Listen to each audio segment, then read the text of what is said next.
Há sempre uma infinidade de formas de se observar o mundo.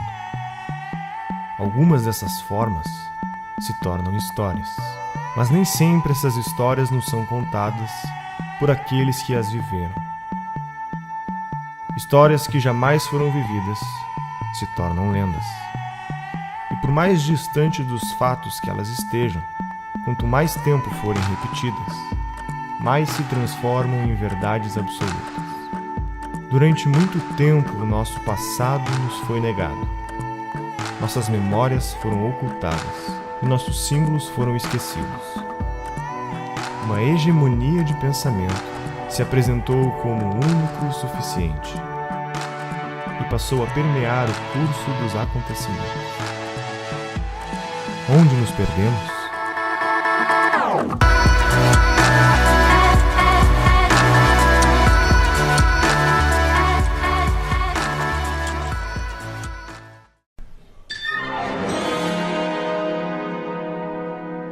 O povo foi às ruas. E agora? Agora vai continuar tudo exatamente como era antes, a menos que as pessoas mudem. Então há uma esperança. Mas para isso, nós acreditamos nas modificações que vêm de dentro para fora, aquelas que vêm do indivíduo. Então é preciso que a célula social, que é o brasileiro, que o indivíduo mude. Se o indivíduo não mudar, o governo e os governos não mudarão.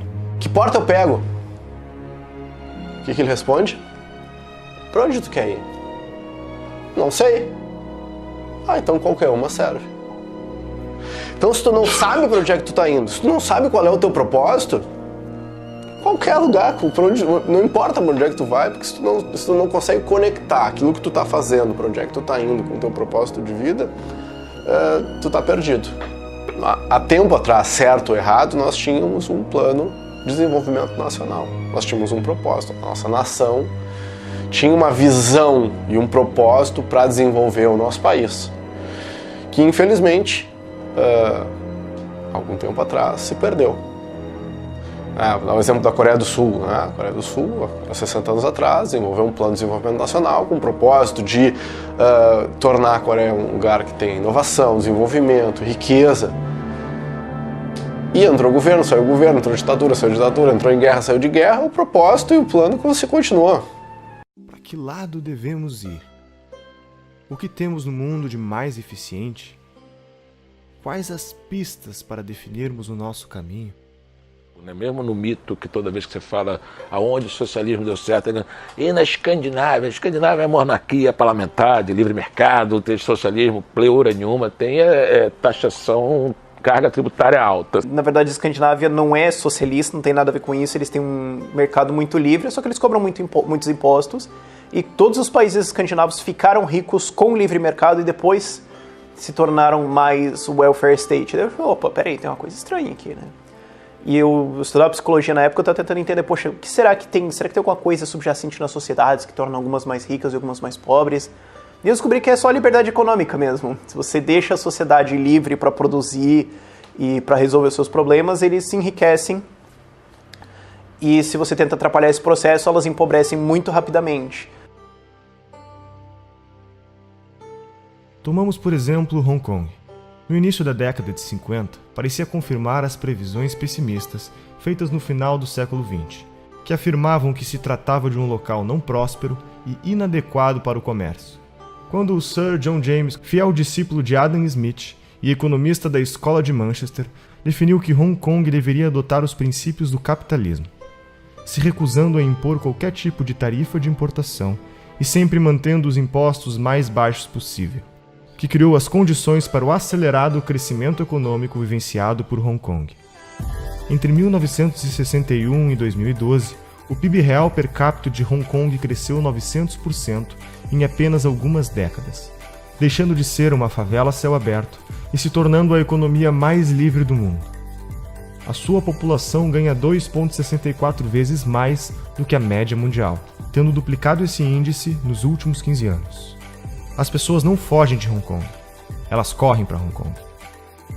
Ao final da Segunda Guerra Mundial, a população era de 750 mil pessoas, e hoje é quase 10 vezes maior, tendo 7,1 milhões de habitantes, com a segunda maior expectativa de vida do planeta. A mesma coisa ocorre com Singapura, que em 1965 era um país pobre e atrasado, com uma renda equivalente à da Angola, que se tornou o segundo país economicamente mais livre do mundo. O que Singapura fez para conseguir essa grande virada? Estabeleceu uma moeda forte e estável, sem interferência política, que foi a moeda que menos perdeu poder de compra no mundo de 1982 a 2005. Negou ajuda em empréstimos estrangeiros. Fez um notável esforço de criar empresas privadas de excelência e competitivas globalmente, por meio da baixa tributação, burocracia quase inexistente e mínima regulação. Tudo isso com tarifas de importação nulas e livre comércio pleno, em um sistema idêntico ao adotado em Hong Kong. Singapura também deu ênfase na proteção à propriedade privada e na segurança pública. O segredo da estratégia era ter um governo pequeno e transparente. O gasto público proporcional ao PIB de Singapura é a metade do americano e 1/3 do sueco. Singapura, embora tenha forte intervencionismo na área privada, compreendeu as regras de não intervir na economia e hoje tem 11% da população composta por milionários. Mas a palavra desigual tem outro significado no país que é conhecido por ter abolido a pobreza. De todas as experiências e estudos disponíveis, há uma conclusão difícil de ser negada. Por todo o mundo, vemos uma forte relação entre a liberdade econômica e a qualidade de vida da população. Pessoas nos países mais livres ganham em média 8 vezes mais que pessoas nos países menos livres. Os pobres ganham 10 vezes mais. A população nos países mais livres é mais feliz. Possuem seus direitos civis mais bem protegidos. Em média, vivem 20 anos a mais. Os países mais livres também possuem menos corrupção, menor mortalidade infantil, menos trabalho infantil e menos desemprego. É inegável que, para nos preocuparmos com a melhoria de vida das pessoas, temos que nos preocupar com a liberdade econômica. O que liberdade econômica significa? Significa que a propriedade está protegida por leis imparciais, que você é livre para fazer o comércio com os outros pelo que você quer e precisa, sem intervenção do Estado. Que seu dinheiro mantém seu valor porque a moeda de seu país é estável e não sofre interferência política, e que o governo se mantém reduzido e sem interferir no funcionamento da economia. O capitalismo já se mostrou o melhor sistema para melhorar a qualidade de vida das pessoas. Se você olhar o gráfico de extrema pobreza no mundo, nos últimos 200 anos, saiu de 98%, algo assim, para 7% no mundo, algo assim. Algo nesse nível, perto de 10%. No Brasil, está em 5% a pobreza extrema, e há 30 anos era 20%. Então, isso vai dizer que isso é por causa do programa social? Claro que não. O Brasil passou a adotar mais capitalismo em relação ao que a gente tinha no início da década de 70. Então, no tempo, o que melhor alcança a melhora da prosperidade das pessoas mais pobres é um sistema de propriedade privada e livres trocas, que é o que a gente chama de capitalismo. E para o pobre de hoje, então, nem se fala. Para dar assistência a esse pobre de hoje, um sistema de mercado e voluntário como esse que eu descrevi é o que funciona melhor. O mundo é pobre, era pobre, sempre foi pobre, né? A pobreza é o estado natural do homem. O homem nasce nu e pelado. Nossos pais nos deram abrigo, comida e esses luxos, né? Então, o estado natural do homem é a pobreza. Nós temos que nos perguntar por que alguns países se tornaram mais ricos. Quando Adam Smith escreve A Riqueza das Nações, uma investigação sobre, ele está se preocupando exatamente, quer investigar como alguns países, no caso, por exemplo, a Inglaterra, etc., se tornaram ricos, porque esta é a grande notícia da humanidade, do comércio, a economia, o capitalismo que gera riqueza. Então, na verdade, tem muito mais a estudar na riqueza que na pobreza. Os pobres, por exemplo, individualmente, eles querem estudar, entender e imitar os ricos, as empresas ricas, os casos de sucesso. So, here we go. First, an axis for health. life expectancy from 25 years to 75 years. And down here, an axis for wealth, income per person, $400,000, $4,000, and $40,000. So down here is poor and sick, and up here is rich and healthy. Now, I'm going to show you the world 200 years ago, in 1810. Here come all the countries. Europe brown, Asia red, Middle East green, Africa south of Sahara blue, and the Americas yellow. And the size of the country bubbles show the size of the population. And in 1810, it was pretty crowded down there, wasn't it? All countries were sick and poor. Life expectancy were below 40 in all countries. And only UK and the Netherlands were slightly better off, but not much. And now, why start the world? The Industrial Revolution makes countries in Europe and elsewhere move away from the rest. But the colonized countries in Asia and Africa, they are stuck down there. And eventually, the Western countries get healthier and healthier. And now we slow down to show the impact of the First World War and the Spanish flu epidemic. What a catastrophe! And now I speed up through the 1920s and the 1930s. And in spite of the Great Depression, Western countries forge on towards greater wealth and health. Japan and some others try to follow, but most countries stay down here. Now, after the tragedies of the Second World War, we stop a bit to look at the world in 1948. 1948 was a great year. The war was over, Sweden topped the medal table at the Winter Olympics, and I was born. But the differences between the countries of the world was wider than ever. United States was in the front, Japan was catching up. Brazil was way behind, Iran was getting a little richer from oil, but still had short lives. And the Asian giants, China, India, Pakistan, Bangladesh, and Indonesia, they were still poor and sick down here. But look what is about to happen. Here we go again. In my lifetime, former colonies gained independence, and then finally they started to get healthier and healthier and healthier. And in the 1970s, then countries in Asia and Latin America started to catch up with the Western countries. They became the emerging economies. Some in Africa follows. Some Africans were stuck in civil war and others hit by HIV. And now we can see the world today in the most up-to-date statistics. Most people today live in the middle, but there are huge differences at the same time between the best of countries and the worst of countries. And there are also huge inequalities within countries. These bubbles show country averages, but I can split them. Take China, I can split it into provinces. There goes Shanghai. It has the same wealth and health as Italy today. And there is the poor inland province Guizhou. It is like Pakistan. And if I split it further, the rural parts are like Ghana in Africa. And yet, despite the enormous disparities today, we have seen 200 years of remarkable progress. That huge historical gap between the West and the rest is now closing. We have become an entirely new converging world.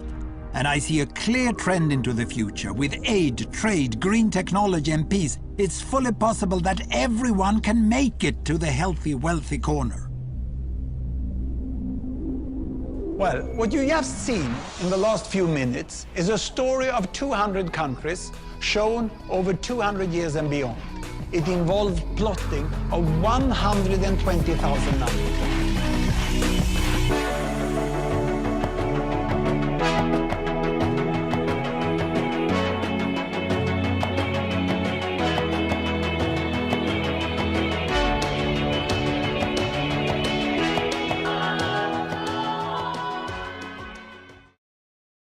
Nós estamos aqui na casa, né, do Thomas Jefferson, que foi o sujeito que escreveu a Declaração da Independência dos Estados Unidos. Talvez um dos textos mais lindos, né, da história mundial, da história política com certeza, onde nós podemos observar todos os valores que nós estamos precisando de maneira tão urgente no Brasil. O que mais me chama a atenção, que eu queria comentar com vocês, né, que estão assistindo, é o esmero. Claro que não é todo os Estados Unidos que é assim, nem mesmo toda a Flórida, mas particularmente em Weston, e é muito replicável país afora, o esmero, o cuidado com os detalhes. Não há poluição visual, o cuidado com o jardim, a forma que as coisas são tratadas. Quer dizer, isso está refletindo, está retratando de certa forma o quê? A preocupação que o americano tem com o entorno, que é o espírito cívico. Os Estados Unidos fizeram quando implantaram a nação deles, quando houve aquela discussão grande na Pensilvânia, na Filadélfia, sobre a Assembleia Constitucional Americana, que no início era para simplesmente emendar os artigos da Confederação dos Estados, mas virou uma Assembleia Constituinte, eles chegaram à seguinte conclusão, na minha opinião, genial para fazendeiros e profissionais liberais quase que isolados do mundo. Eles disseram o seguinte: olha, nós vamos respeitar sempre a propriedade privada, nós vamos respeitar as trocas voluntárias, só que tem alguns assuntos que a gente não sabe fazer de forma diferente, que a gente tem que de alguma forma fazer algo como num condomínio, tem que ter uma convenção de condomínio, várias pessoas votando, e aí esse condomínio determina certas regras que são para coisas públicas, que a gente não sabe como resolver de forma privada de mercado. Então, para isso, eles falam o seguinte: ó, o governo não pode quase nada, salvo para essas outras coisas. E aí eles implementaram uma democracia para essas outras coisas. Então, demis, na definição grega, tem várias conotações. Uma delas é povo, sem dúvida, mas tem outras conotações, que é povoado, comunidade e distrito. Então, a democracia que Clístenes impôs na Grécia naquele momento, ou criou na Grécia naquele momento, era um governo distrital. Essa é a definição real da democracia. Não era um intento do povo mandando, não era essa a ideia. A ideia era governo distrital, ou seja, no distrito você tem um representante, aquele representante é um representante legítimo, porque ele mora naquele distrito. Qual que é a ideia aqui? Fragmentação do poder da aristocracia. Enquanto que você tem no mapa de Atenas, você tinha 5 grandes famílias dominando, agora você tem 139 distritos. Então você fragmentou um poder que era concentrado em 5 famílias em 139 representantes, com poder jurídico e tributário. O poder, né, do povo está mais próximo de cada estado, o que evita, digamos assim, um poder totalitário tomar conta de um determinado país e oprimir os seus cidadãos. Então a verdadeira divisão do poder americano não está na horizontalidade, eu disse, do poder federal. Está na divisão de poder entre a União Federal, os estados e os municípios. Está na autonomia que os estados têm. Quando se pergunta, os Estados Unidos é permitido o porte de arma? Depende do estado. É permitido o uso de drogas? Depende do estado. A maconha é legal? Depende do estado. Qual é a pena por homicídio? Depende do estado. Até o direito criminal é estadualizado.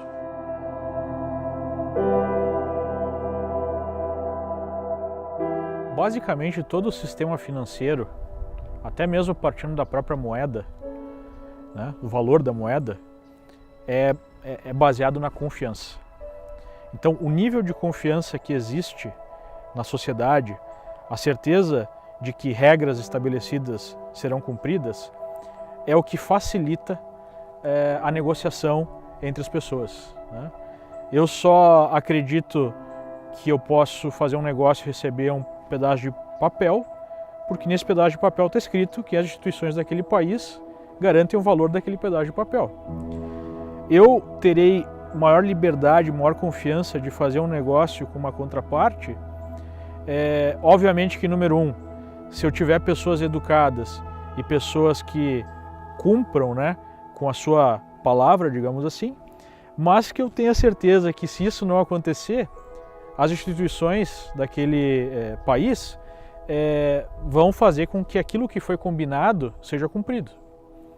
Essa é a base, né, da criação de de riqueza e é, digamos assim, o tabuleiro onde o jogo do livre mercado vai funcionar. Se esse tabuleiro for mal formulado, o livre mercado sempre vai funcionar de maneira parcial, porque ele sempre vai ter muitos obstáculos, né? E é exatamente o que a gente observa no país. Então, onde é que a gente observa isso no dia a dia aqui nos Estados Unidos? Eu não preciso reconhecer firma de um contrato, eu faço uma assinatura e aquele contrato está valendo. Eu não preciso burocratizar excessivamente, porque se leva em consideração que as partes estão de boa fé. Só que o que acontece? Caso as partes não estejam de boa fé, se uma das partes esteja de má fé, a punição é muito forte e ela é uma certeza, né? Isso gera uma situação onde, na esmagadora maioria dos casos, de fato aquilo que foi combinado é cumprido, porque se não for cumprido, a punição é muito grande, né? No Brasil é exatamente o contrário. Como se sabe que a punição vai ser muito difícil, vai ser quase impossível na maior parte dos casos, especialmente no mercado, né, no livre mercado, enfim, entre as empresas, nas negociações, é muito difícil executar um contrato no Brasil, se cria toda uma burocracia para tentar evitar que se chegue a um problema. E isso emperra todas as fases da criação da riqueza. O cidadão, o indivíduo que quer empreender, que quer abrir seu próprio negócio, ele não pode levar 4 meses para botar a papelada em dia, pagar quase R$1.000, os custos que tem para sair da informalidade. Nós vamos continuar com as mesmas deficiências se não começarmos resolvendo o problema por aí.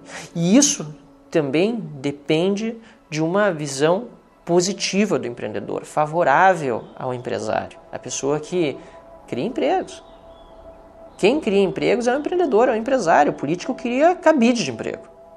O político não cria emprego, não gera emprego. Não podemos acreditar quando o político, candidato a presidente da República, vai gerar 10 milhões de empregos. Ele nunca vai gerar 10 milhões de emprego. Ele vai, no máximo, deixar de atrapalhar o tanto que atrapalha. Essa questão de empreendedorismo é uma das coisas que mais me incomoda. Que você vai para os Estados Unidos, por exemplo, lógico que lá também tem problemas, mas as pessoas encaram o empreendedorismo, o empresário, de uma forma totalmente diferente. Os jovens saem da faculdade querendo fazer seus próprios negócios, querendo transformar suas ideias em alguma coisa produtiva, em alguma coisa útil, e não simplesmente ficar, atrás de um cargo de governo para o resto da vida, porque ele vai ter estabilidade. Isso, inclusive, no meu entendimento, é um dos problemas que a gente tem hoje, porque você pega uma pessoa que poderia produzir muito mais, que poderia ter ideias brilhantes, poderia fazer coisas incríveis, e ela fica lá atrás do seu carguinho no funcionalismo público. A primeira coisa que nós precisamos é dar mais liberdade econômica para os cidadãos. E essa liberdade econômica, ela precisa ser baseada em valores. Então nós temos aqui, além da liberdade individual e além, né, da livre iniciativa, a proteção desses valores, nós temos o Estado de Direito, onde todos são iguais perante as leis, especialmente aqueles que têm o poder, que têm que prestar contas ao povo, né? Por isso que a Constituição americana começa, né, com a frase "We the people".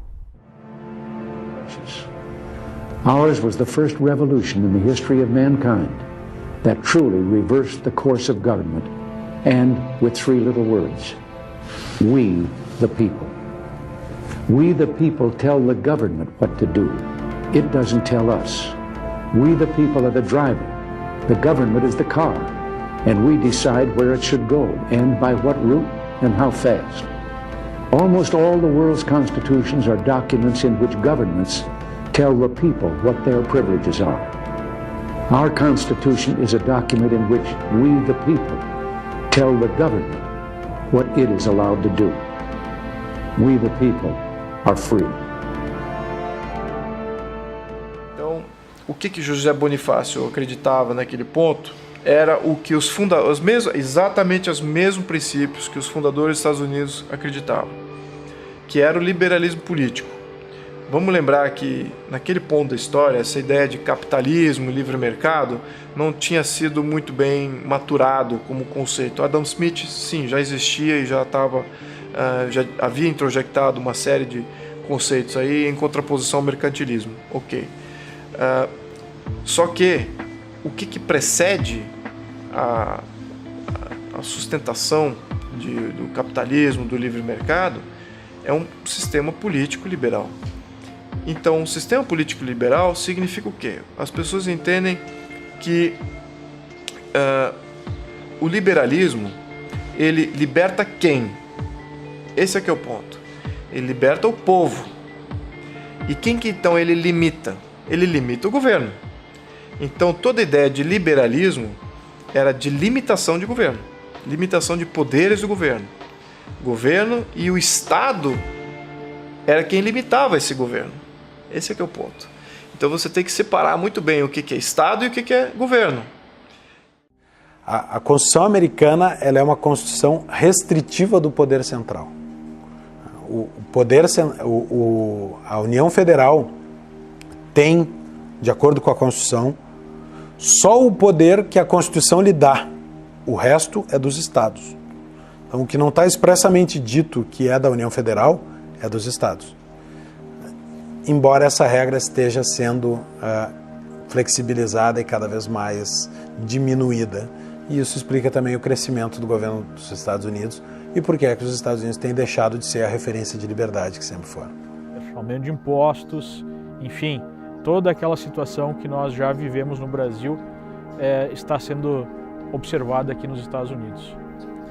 E há uma grande diferença, né? O nível médio da população aqui, o nível de educação é muito mais alto, mas pouco a pouco nós vamos sofrendo a mesma erosão da democracia representativa e desse sistema tão interessante, né? Esse farol da liberdade que foi criado para o mundo pelos Founding Fathers.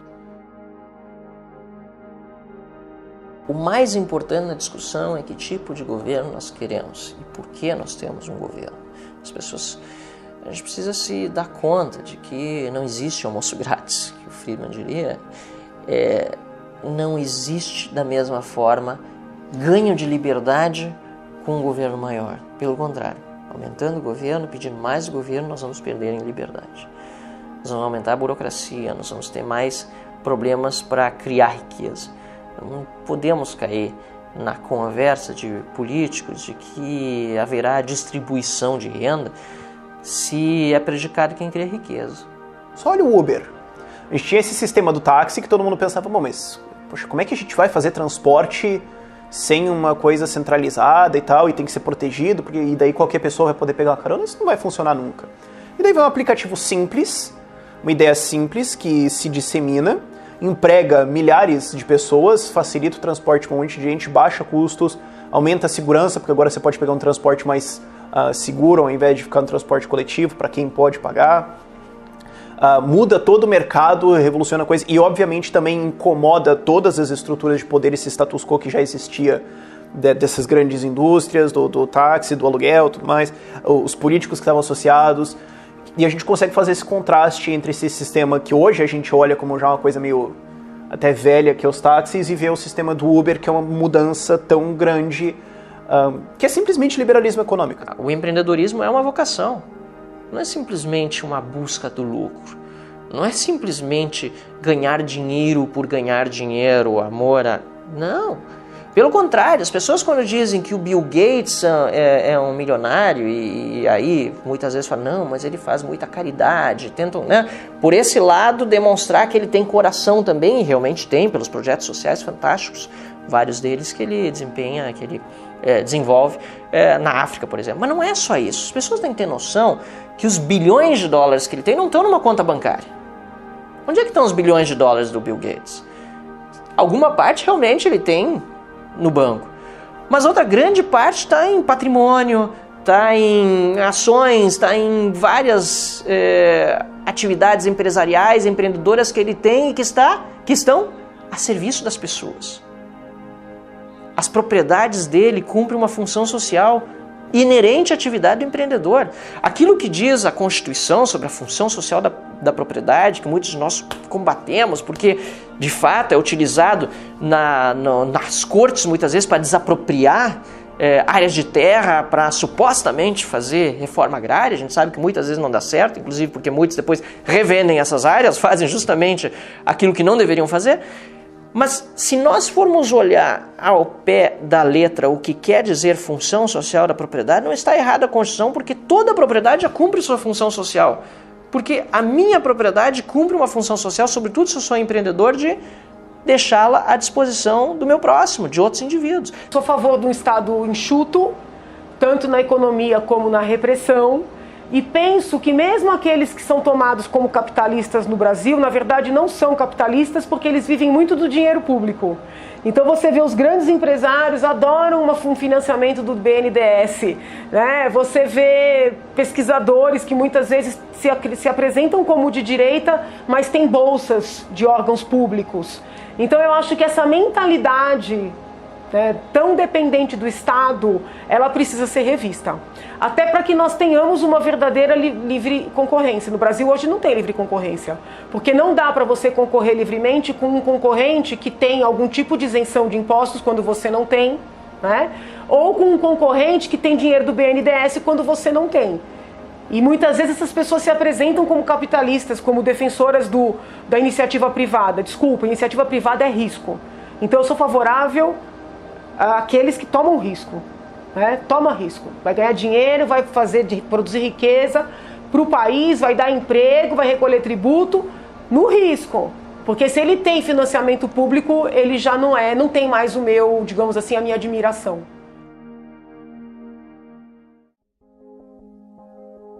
A natureza é soberana ao homem. Afinal de contas, somos todos uma parte dela. A realidade é formada por um universo complexo de tempo, espaço e dimensões cosmológicas que fogem do nosso entendimento. Os acontecimentos sempre são fatos e só podem ser testemunhados, vividos ou observados. As nossas interpretações podem ou não terem a ver com eles. E como se estivessem cada um deles conectados uns com os outros numa sinfonia dramática, quase sempre harmônica, ao final, sempre parecem terem sido ordenados para que fizessem algum sentido. A isso, damos o nome de vida. Essa é uma ordem que não nos é dada a opção de escolha. Como seres conscientes, temos além da nossa capacidade de interagir, experimentar e protagonizar a vida, também a opção de entendê-la. O peso da tradição do que os sábios do passado obtiveram e que nos foi legado. Certos hábitos, cultura, etc. do passado. Os gigantes do passado. A gente não deveria simplesmente achar que a minha cabeça teve uma boa ideia e eu vou desconsiderar milênios de evolução de grandes conquistas de sábios. Deveríamos ter prudência na hora de avaliar isso. Não quer dizer que você deva só considerar o passado. Não. Você deve considerar o que você acha certo e tentar mudar. Mas você deveria ter prudência. Olha para o passado e respeita aquilo. Ouça esse passado dessas pessoas que não estão mais conosco como esse legado que nos foi deixado. Então, prudência nesse sentido, né? Nós precisamos, por um lado, entrar no fronte cultural de uma maneira muito importante para poder ajudar as pessoas a entenderem o cenário, entender o que está acontecendo no mundo e poder se posicionar, porque tudo começa com isso, né? Nesse ponto, por exemplo, o Ludwig von Mises estava muito certo, ele nos escritos dele, ele dizia muito isso, né? Você começa com as ideias, são as ideias que mudam o mundo. O que nós podemos fazer para reverter esse quadro? Bom, eu acho que o primeiro passo, que eu acho que é o passo fundamental, é nós recuperarmos o amor pela literatura. Eu acho que não existe nada mais subversivo nesse mundo, e num lugar como o Brasil, do que a educação. Educar as pessoas a serem... educar para expandir a consciência, educar para ter conhecimento, educar para ter autocrítica e crítica do mundo à volta, para tomar as próprias decisões. Um povo com cultura e com educação, cara, não é levado adiante por ninguém. Primeiro, preparem-se intelectualmente, estudem, né? Você tem hoje na internet uma série de conteúdos e cursos online, óbvio, principalmente o Olavo de Carvalho, que tem um trabalho absolutamente fundamental e indispensável em relação à difusão de ideias. E além dele, você tem outros que também são importantes, aí, gerando conteúdo, gerando informação. Você já tem hoje editoras lançando títulos que durante décadas foram negados ao público brasileiro. Você tem também em alguns sites, como o site do Instituto Mises, você tem alguns portais que tem uma quantidade enorme de PDFs de livros clássicos que estão à disposição de graça. É só você baixar, ler no seu computador, ler no celular, no tablet, no Kindle, enfim. Então, não tem desculpa.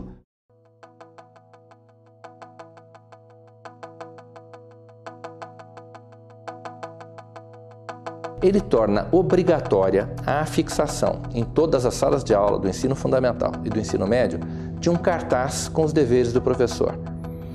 Os deveres do professor já existem, eles decorrem da Constituição Federal e da Convenção Americana sobre Direitos Humanos. O primeiro dever do professor estabelece que o professor não se aproveitará da audiência cativa dos alunos, ou seja, da presença obrigatória dos alunos em sala de aula, para promover as suas próprias preferências, as suas próprias opiniões políticas, ideológicas, religiosas e partidárias. O professor já não tem esse direito. Este dever, o dever de se abster dessas práticas, já existe. Ele decorre da liberdade de consciência e de crença dos estudantes, que está prevista na Constituição Federal. O segundo dever do professor estabelece que o professor não favorecerá, não prejudicará ou constrangerá os seus alunos em razão das suas convicções políticas, ideológicas, morais ou religiosas, ou da falta delas. O terceiro dever do professor estabelece que o professor não fará propaganda político-partidária em sala de aula, nem incitará seus alunos a participar de manifestações, atos públicos e passeatas. O professor não pode agir em sala de aula como um militante. Ele é um servidor público, ele é um agente do Estado. E o Estado, de acordo com a Constituição Federal, o Estado brasileiro, ele é politicamente neutro. Existe a Constituição, prevê o princípio da neutralidade política, ideológica e religiosa do Estado. O quarto dever do professor prevê que, ao tratar de questões políticas, socioculturais e econômicas, o professor apresentará aos alunos de forma justa, isto é, com a mesma profundidade e seriedade, as principais versões, teorias, opiniões e perspectivas concorrentes a respeito da matéria. O professor já tem esse dever. Ele decorre do pluralismo de ideias, que está previsto na Constituição, e da liberdade de aprender do estudante, que também está prevista no artigo 206 da Constituição. O quinto dever do professor prevê que o professor respeitará o direito dos pais dos alunos a que seus filhos recebam a educação religiosa e moral que esteja de acordo com as suas próprias convicções. Esse dever está previsto quase que com essas mesmas palavras na Convenção Americana sobre Direitos Humanos. É um direito humano dos pais, previsto num tratado internacional assinado pelo Brasil e reconhecido pelo Supremo, que os pais têm direito sobre a educação religiosa e moral dos seus filhos.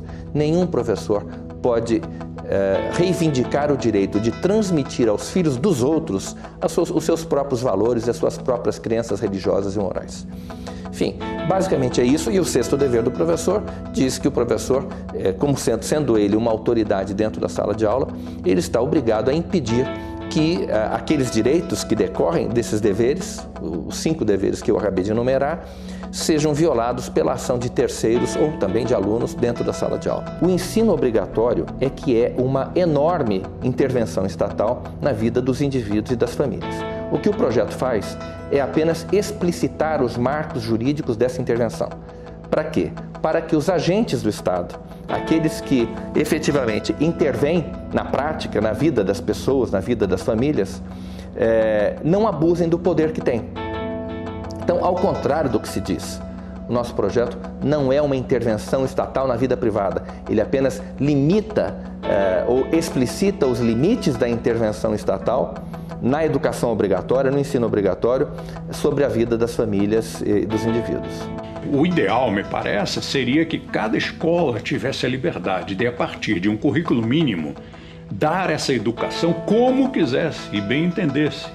Porque aí não só você está respeitando a liberdade individual, como você está respeitando a pluralidade de recursos na educação.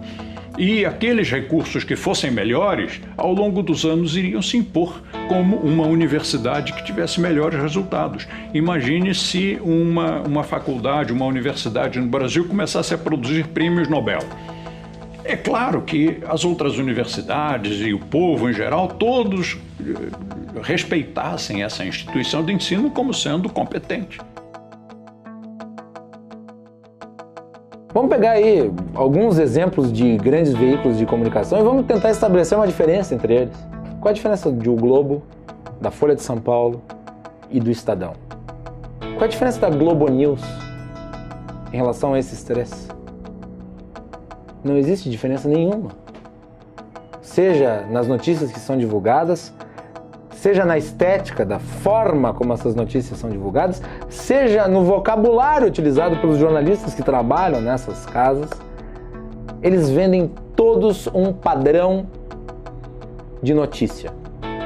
Ao contrário, por exemplo, dos Estados Unidos, onde nós temos duas televisões que são diametralmente diferentes. A CNN, ela tem uma forma de dar as notícias, ela tem uma narrativa. Fox News tem outra narrativa. Eu não vou categorizar as duas, mas são absolutamente distintas. A mídia no Brasil já se descredenciou completamente. Eu acho que é difícil você pegar, difícil você pegar qualquer jornal do Brasil e você tentar dizer que aquilo é verdade por qualquer lado. Tanto para o lado que é o lado da defesa lá da esquerda, não acredita na mídia, na Globo, por exemplo, ou no UOL, ou no Folha, não acreditam. Nós também não acreditamos, muito menos ainda, né? Nós sabemos que aquilo tem gente que é aparelhada. Então a mídia caiu em descrédito. Então talvez seja um começo. Agora precisamos ter uma mídia em que uma base seja, ok, isso aqui é verdade, isso aqui é um fato, que seja um fato de verdade, não seja uma postulação militante. Então eventualmente nós vamos chegar numa mídia livre. A população em geral vê essa uniformidade do jornalismo, do que está sendo divulgado, e ao que ela recorre? Ela recorre a única fonte de informação que ainda é de fato livre, que é a internet. É a única onde todos temos, dependendo apenas da nossa forma de expor o conteúdo que nós produzimos, equalizar e repercutir da mesma forma que um grande veículo de comunicação hoje repercute. Graças ao invento de smartphones, de telefones como esse aqui, e do acesso à informação por meio de sites, de blogs, tu tem uma concorrência sendo criada. Hoje, um canal de Facebook ou um canal no YouTube pode gerar tanta repercussão quanto um jornal em horário nobre. Não precisa mais ouvir calado o que um jornal publica e mente sobre um assunto. Você pode contraditá-lo e inclusive repercutir muito mais do que ele numa resposta, que até pouco tempo atrás dependia exatamente da benemerência desses próprios veículos de comunicação em publicar. Isso não acontece mais hoje. Hoje as pessoas têm a liberdade, por meio da internet, de expressar visões distintas, de criticar, de fazer o Media Watch. O que é o Media Watch? É um veículo fiscalizando a informação do outro. É um veículo contraditando o outro. É um veículo complementando a informação do outro. Ou oxigenando as informações que são veiculadas.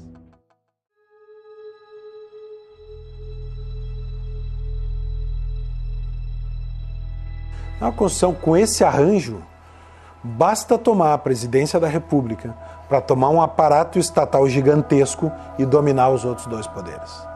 E foi esse o plano que o PT fez e que funcionou. E aliás, o modelo continua disponível para que qualquer outro partido faça. O que seria um arranjo constitucional alternativo de verdadeira limitação do poder? Bom, vamos olhar os países em que os arranjos constitucionais funcionam melhor, especialmente a Inglaterra, o berço do liberalismo e berço do constitucionalismo. A Espanha e a Inglaterra têm modelos constitucionais mais evoluídos. em que há, e também a Alemanha e também Portugal, modelos mais evoluídos, não necessariamente monárquicos, mas com uma separação entre o chefe de Estado e o chefe de governo.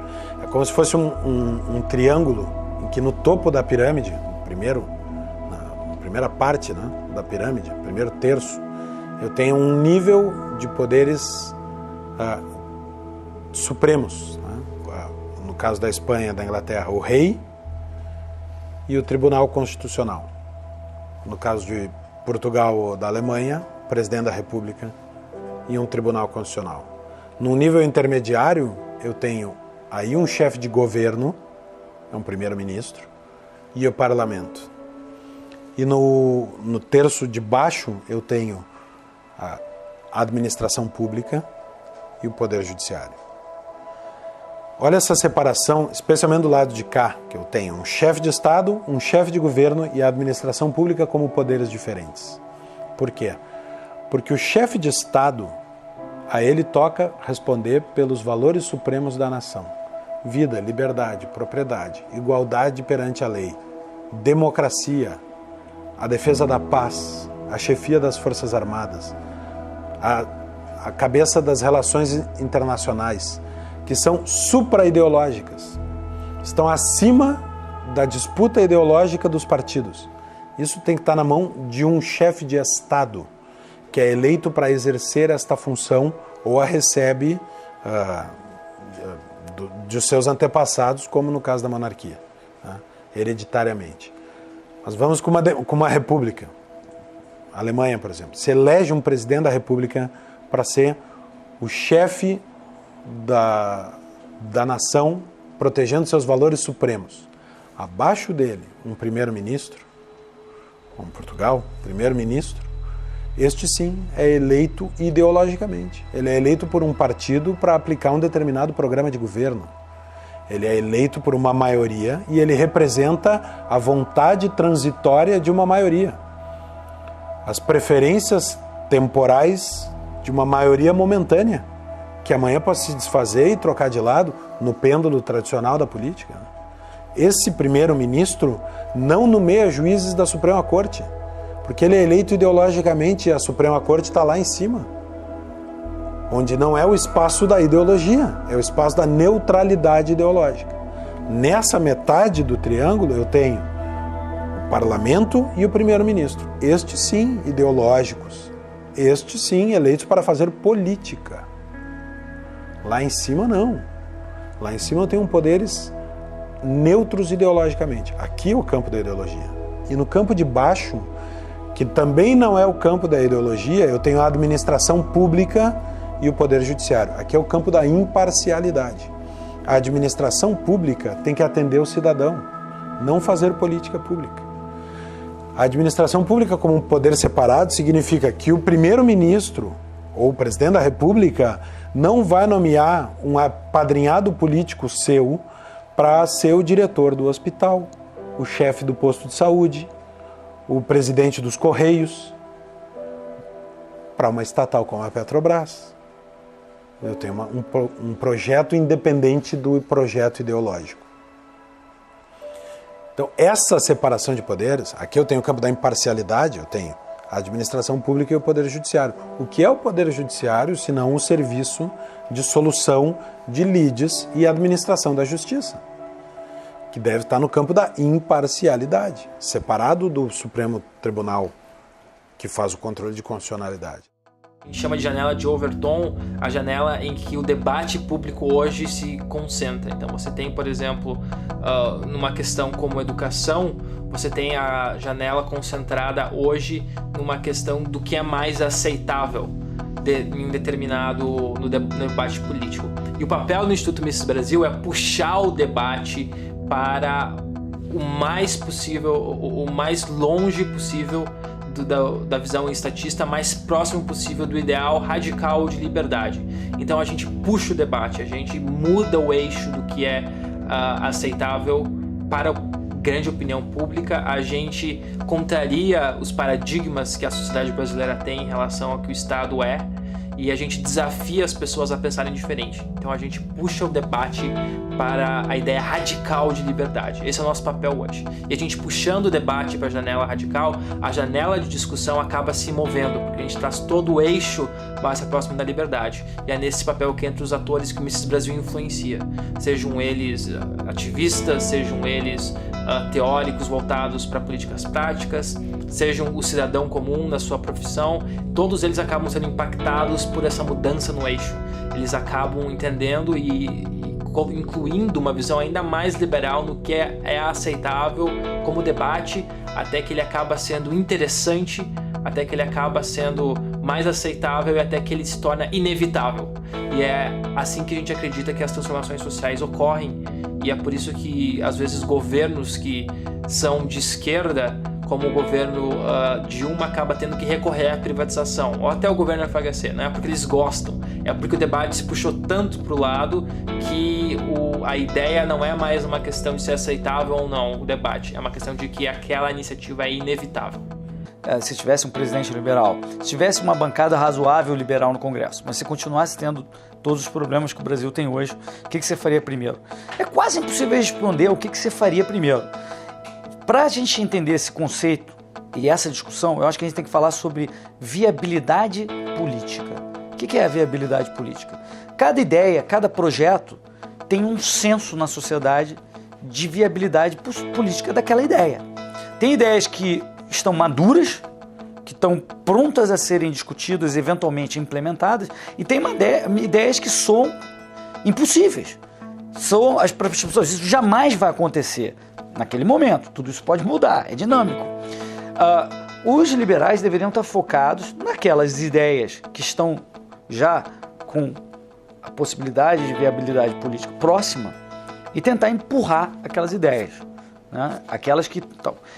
Não centralmente, não o Hélio decidindo, mas se a gente tem a tal bancada liberal tentando isso e várias pessoas tentando isso, liberais, elas próprias vão ficar testando esses limites para verificar qual é a viabilidade política daquelas ideias e tentar aprová-las. Então eu acho que isso vai acontecer naturalmente quando você tiver essa tal bancada liberal no Congresso. Todos vão ficar tentando aprovar. Você vê o que está acontecendo hoje. Por exemplo, o Paulo Eduardo Martins é um dos grandes defensores do fim da contribuição sindical. Isso já é algo que no Brasil de hoje já tem uma viabilidade política. Se eu falar sobre acabar o Banco Central, algo parecido, não vai ter nenhuma viabilidade política hoje. Se eu discutir sobre isso hoje, não vai ter eco, porque as ideias ainda não estão maduras na sociedade. Já o fim da contribuição social parece estar maduro, mas precisou o Paulo Eduardo e outros deputados, mas o Paulo Eduardo Martins, que é liberal, empurrar isso, discutir isso, tentar passar. Eu estou trabalhando no Estado, para o Estado, vamos dizer assim, mas eu estou sendo coerente com as minhas teses, com as teses liberais, minha proposta o tempo inteiro, todos os dias aqui, em algum momento eu falo em redução do Estado, eu evito a ampliação do Estado, voto contra. Então é alguém com esse discurso, vamos dizer, entre aspas, um infiltrado, trabalhando dentro da máquina para reduzir o mal que a própria máquina causa. Não há conflito nenhum e as pessoas entendem isso. Nós estamos vivendo a história. Fizemos, como disse, grandes coisas pelo Brasil, mas precisamos urgentemente de uma reforma institucional para eliminarmos alguns excessos do gigantismo estatal. Então aí você tem 3 pilares que constroem esse Estado liberal. A primeira é um Estado de direito, com limites de poderes, freios e contrapesos entre diversos poderes. Os poderes têm que ser completamente fragmentados e o povo tem que ter uma inflexão em cima de todos esses poderes. Na minha opinião, o sistema político que funciona melhor é aquele em que a propriedade privada é sempre, em todos os momentos, respeitada em todos os aspectos. Se você tem isso, e você então respeita as trocas voluntárias, você tem o melhor sistema político possível, na minha opinião. Nós temos que ter uma fidelidade partidária. Nós não podemos ter mais, nós não temos 35 partidos, 28 representados, nós não temos 35 ideologias, programas de governo. Quem conhece a história dos partidos, a evolução, como surgiram os partidos ideológicos e programáticos, que é o sistema que nós temos aqui, né? Quem conhece isso, ele vai verificar que deve haver uma fidelidade partidária, que foi formando grupos naturalmente que se chegou a esse tipo. E na nossa eleição é proporcional. Nós votamos no partido. Então tem que ter uma fidelidade partidária. Ele não pode romper com essa fidelidade partidária. Tem que haver disciplina partidária, programas, ideologias. E nós não temos tantas assim. Isso vai levar até uma redução dos partidos. No meu entender, o financiamento público, novamente os partidos, os caciques dos partidos, eles recebem o dinheiro sem muito esforço. No financiamento privado existe aquela possibilidade de, eu dou, mas quero alguma coisa em troca, né, para financiar as campanhas. Então o que acontece? Eu acho que temos que procurar o mais razoável. Empresa não vota. Nós deveríamos procurar o voto da pessoa física. Então eles querem procurar recursos das pessoas físicas. Mesmo assim, das pessoas físicas com controle, fiscalização, limites e punições. Se nós tivéssemos um padrão de república federativa com modelo de tributação, ou com modelo de distribuição dos recursos, respeitando o tamanho, por exemplo, de estados e municípios, sem uma concentração tão imensa da União, nós não teríamos, em tese, o Ministério das Cidades com a função que tem hoje. Não tem sentido um prefeito do interior do semiárido de Minas Gerais vir a Brasília pedir R$100 mil para fazer uma ciclovia. Isso acontece porque os recursos estão subtraídos lá da base do Estado e município, estão concentrados em Brasília. É lógico que isso demandará a descentralização também de algumas obrigações. Saúde, previdência. Porém, eu pergunto para você, como cidadão brasileiro, você prefere, caso tenha alguma reclamação com saúde, com educação, com alguma das áreas sociais, você prefere pegar um ônibus ou ir com o seu próprio carro, reclamar com o prefeito da sua cidade, ou pegar um avião para Brasília, enfrentar aquela selva de pedra que é Brasília, impessoal, onde você não conhece ninguém, e tentar falar com o presidente da República? Ninguém gasta melhor do que o próprio cidadão brasileiro. Quem gasta mal é o Estado. Reforma tributária, reforma trabalhista, reforma previdenciária, reforma administrativa para criarmos a burocracia profissionalizada, são reformas fundamentais. Eu acrescentaria a reforma do judiciário. Então, mais de 25 milhões de pessoas estão desempregadas. E como você resolve isso? Não tem como você resolver isso se a nossa legislação trabalhista faz com que o empresário pense 1, 2, 15 vezes antes de contratar alguém. É caro, o funcionário custa muito mais do que ele paga para um funcionário por conta das questões tributárias, por conta do imposto que o Estado recolhe, por conta da dificuldade que é. Então, obviamente que ele vai pensar 1000 vezes antes de contratar um funcionário. E a gente tem que pensar na questão do salário mínimo. O salário mínimo é uma bobagem gigantesca. Vários países desenvolvidos não utilizam mais essa métrica do salário mínimo. Então, o salário mínimo você estipula lá, sei lá, R$880 é o mínimo. Você tira do mercado de trabalho um mundo de gente, principalmente gente que está entrando no mercado de trabalho agora, ou que está fazendo, que poderia fazer trabalhos de pequenos períodos, por exemplo. E você tira essas pessoas e você coloca lá num nível um pouco mais acima, sendo que a produtividade dessa pessoa não vai acompanhar. Então, se você fica sistematicamente aumentando o salário mínimo, as pessoas acham que o salário mínimo tem que ser uma canetada tão pura e simplesmente, não tem que acompanhar a produtividade, você mata simplesmente o mercado de trabalho. Então, falar de reforma trabalhista é uma coisa essencial. Sistema de vouchers, redução de impostos, redução de custo da máquina pública, redução de secretarias, redução de cargos comissionados, redução do poder do Estado como um todo, tirar a regulamentação de vários setores, né? Inclusive, por exemplo, do setor de combustíveis, tiraria o monopólio da Petrobras, tiraria o monopólio de vários outros serviços, como por exemplo do Correio. É um absurdo. Como que o governo quer se meter no envio de um papel daqui para lá? Isso aí tem que ser aberto ao mercado. Tiraria o grande poder regulatório de agências, como por exemplo a Anvisa. Então imagine se a gente tivesse uma mudança como o Uber foi para os táxis, para o sistema de polícia. Imagina se... Eu sei que é difícil imaginar, mas olha a revolução, a diferença, a queda de custo, o melhor serviço, as pessoas adotando isso livremente. Ninguém foi obrigado a adotar o Uber, ninguém foi obrigado a aceitar isso. As pessoas foram para ele porque ele era melhor, ele desafiou um sistema estatal inteiro. Então imagina se a gente tivesse isso para o sistema de polícia, para o sistema de reparo e manutenção de infraestrutura, para o sistema de justiça. A outra que agora que surgiu e hoje é muito mais discutida, principalmente depois da tecnologia ter sido mais desenvolvida, é você tentar sair da sociedade fazendo soluções tecnológicas. Por exemplo, o Bitcoin, você fazer compras na Deep Web. Se a gente dissesse hoje, definisse hoje que o Bitcoin nada mais é do que o dinheiro para a internet, seria o equivalente a dizer lá atrás, na década de 90, que a internet era e-mail. E todo mundo sabe que seria um absurdo, uma afirmação ridícula dizer isso. A internet é muito mais do que isso. Mas naquela época, ninguém conseguia prever que a gente ia ter, alguns anos depois, um Facebook, um Twitter, um YouTube, que são tecnologias criadas sobre a plataforma da internet, sobre os protocolos de comunicação da internet, e que não tem nada a ver com e-mail. Com o Bitcoin é a mesma coisa. É mais correto dizer que o Bitcoin é, na verdade, a internet do dinheiro, porque muitas outras aplicações vão ser criadas e testadas e utilizadas e adotadas no nosso mundo financeiro e econômico. E do dinheiro, o dinheiro digital, o dinheiro apolítico, que não depende de nenhum banco central, essa é apenas a primeira inovação.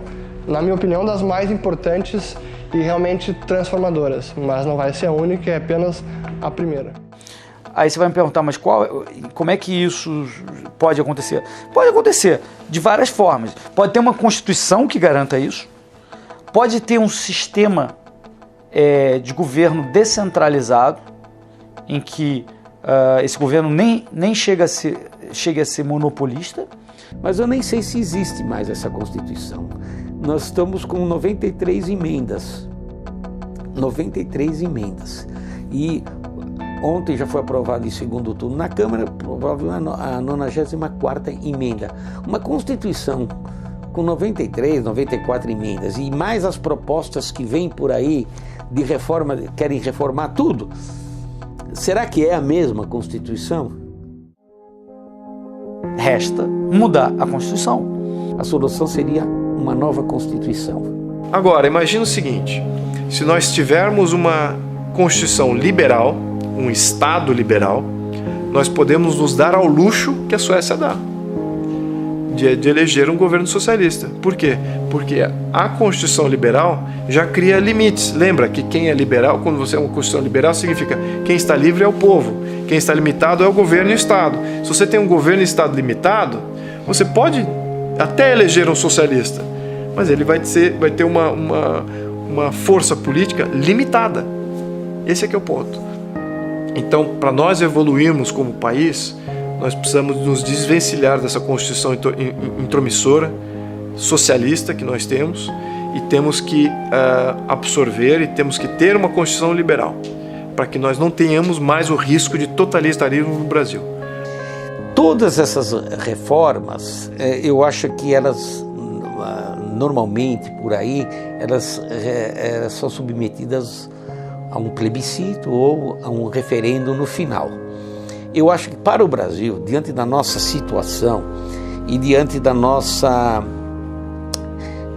classe política, eu acho que nós devemos ter um plebiscito e um referendo.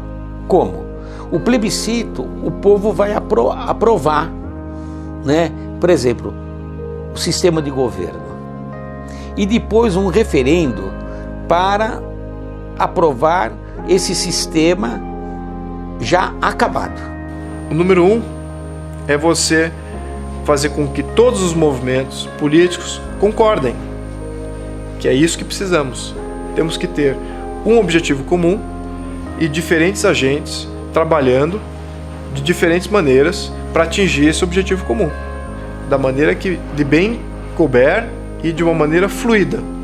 Às vezes um flanco tem avanços, o outro tem retrocessos, o outro braço tem um avanço. Então, diferentes agentes políticos, da sociedade civil, agentes econômicos, têm que estar trabalhando para a criação do Estado ideal. A pressão única tem que ser em torno desse objetivo.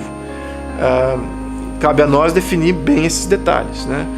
Então, eu diria que, então, como chegar ao Estado liberal, a primeira etapa é todos concordarem no objetivo. Ponto. O brasileiro percebeu que ele tem força, né? Que na verdade os políticos, eles estão lá para nos servirem, eles são nossos servidores, eles têm que prestar satisfações, eles têm que dar satisfações. Nós também temos que fazer a nossa parte. Eu acho que o legado que fica é de um povo que não se acomoda. Vai fazer batalha na sua área, né? Na sua área profissional, dentro da sua experiência profissional no consultório, dentro da sua formação profissional. Isso vale para qualquer coisa. Se você é professor, vai lutar na área de educação. Se você é médico, vai lutar na medicina. Cadê você, advogado de direita? Cadê você, advogado conservador liberal, fazendo a batalha na OAB, fazendo a batalha nas associações profissionais, nos sindicatos, né? Se você é economista, cadê você batalhando especificamente na economia? O ativismo judicial é uma coisa básica, isso é que nem a questão de assegurar a sua própria subsistência, sua própria sobrevivência. Quer dizer, a justiça não vai fazer justiça. A justiça é um meio de você fazer justiça quando pode. Tem que lutar por ela. O terreno da luta é muito o terreno jurídico, judicial. É uma batalha que a gente tem que travar no judiciário também. A gente precisa se engajar, ocupar espaço onde quer que esteja, no seu bairro, na escola do seu filho, acompanhar o que está acontecendo. A gente precisa de estar presente na sociedade. A gente arregaçar as mangas e trabalhar. Não dá mais para só viver a vida em paz. Só tocar, né, sua vida social, familiar, tem que se engajar politicamente, porque se a gente não faz isso, a gente não muda. Eu tenho uma frase que é o seguinte, ó: a política é como uma TV sem controle remoto. Se você não se levanta, você vai assistir o que não quer. O Brasil vai ser um país espetacular, vai ser um país riquíssimo, uma classe média pujante, uma classe média rica, capaz de ter uma qualidade de vida e uma abrangência e uma influência mundial. Fazer o novo. Então, se nós estamos empreendendo agora, exemplo da Brasil Paralelo, temos que pensar muito grande. Esse novo momento político brasileiro da comunicação por meio das redes sociais que permitiu que tantas pessoas se manifestassem, fossem às ruas e agora continuem se manifestando em uma espécie de Brasil paralelo. Eles vão acabar percebendo, né? Errar é humano, tá? Vocês podem vir da esquerda para a liberdade, não tem problema, a gente vai receber de braço aberto. Você é jornalista, evidentemente, por que você não está fazendo a batalha dentro das redações? Se você é um artista, dentro das artes, se você escreve roteiro para cinema, para minissérie, né? Onde está você na batalha cultural?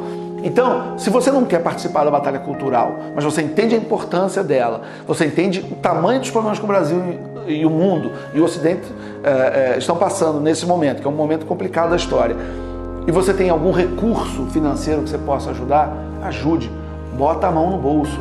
Hoje nós precisamos de investidores, nós precisamos de gente que apoie blogs, que apoie cursos, que apoie think tanks, que apoie institutos, o nascimento de canais de televisão, ou que banque iniciativas como essas que eu falei, que aconteçam, o Escola Sem Partido. Então eu quero um país com pessoas de almas e mentes livres, né, que possam dizer o que elas realmente acreditam, o que elas realmente sentem, sem medo do patrulhamento, né, sem medo de serem estigmatizadas. Eu acho que, além de um país transparente, né, que é o que a gente luta muito por isso também, Eu acho que essa liberdade de pensamento, de manifestação, para mim é algo muito caro. Então, se eu puder ser lembrada como alguém que lutou por isso, já vou estar muito feliz. Se não agora, quando? Brasil Paralelo responde essa pergunta. É agora.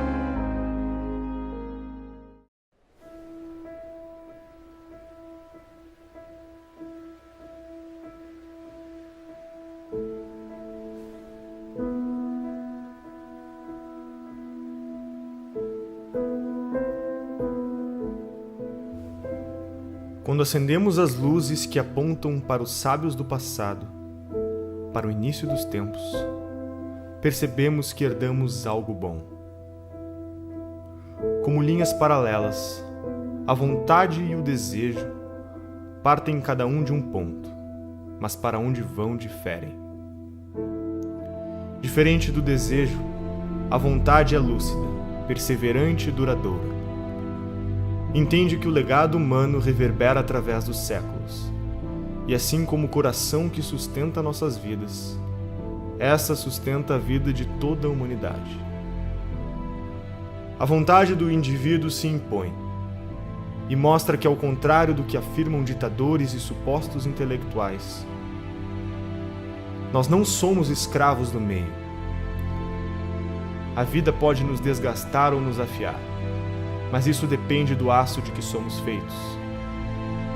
A vontade nos fez superar o impossível e dar aos que amamos o maior presente de todos: a esperança. Onde há esperança, há vontade. E onde há vontade, há um caminho.